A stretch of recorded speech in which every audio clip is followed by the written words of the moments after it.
大家好，我係九龍豪宅 Catherine Go，今日為大家介紹就係半山1號嘅單位。依家我哋一齊嚟望下呢一間半山1號嘅單位，一出 lift 就係佢嘅私人電梯大堂。今次為大家介紹呢一個係半山徑37號嘅單位，單位實用面積係1746尺。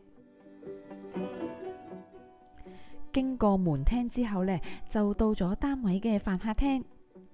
飯客廳分明，面積呢亦都相當闊落。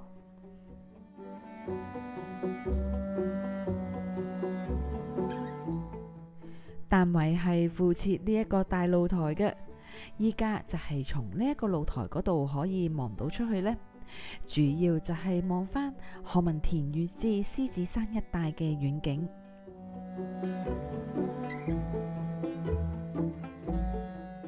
單位係屬於4房雙套嘅間隔。首先就係介紹客飯廳隔離呢一間客房，之後就經過呢一個走廊，就睇埋另外3間房啦。呢一間就係主人房。呢幾間睡房嘅景觀呢，主要就係望返靠背壟道遊樂場。睇返呢一間主人房啦，面積呢都相當實用嘅。可以擺到雙人床之餘呢，兩邊仲可以擺到入牆衣櫃。主人房浴室面積實用，浴室乾濕分離。沖涼嘅地方呢，除咗有浴缸之外，仲有淋浴間。呢一間小套房係呈長方形嘅，套房浴室採用旗桿嘅設計。4間睡房之中，呢一間面積最細嘅啦。客廁同樣整齊企理。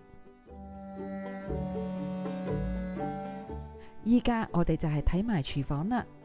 廚房四正實用，已經係配備咗各類型嘅廚房電器同埋煮食爐具。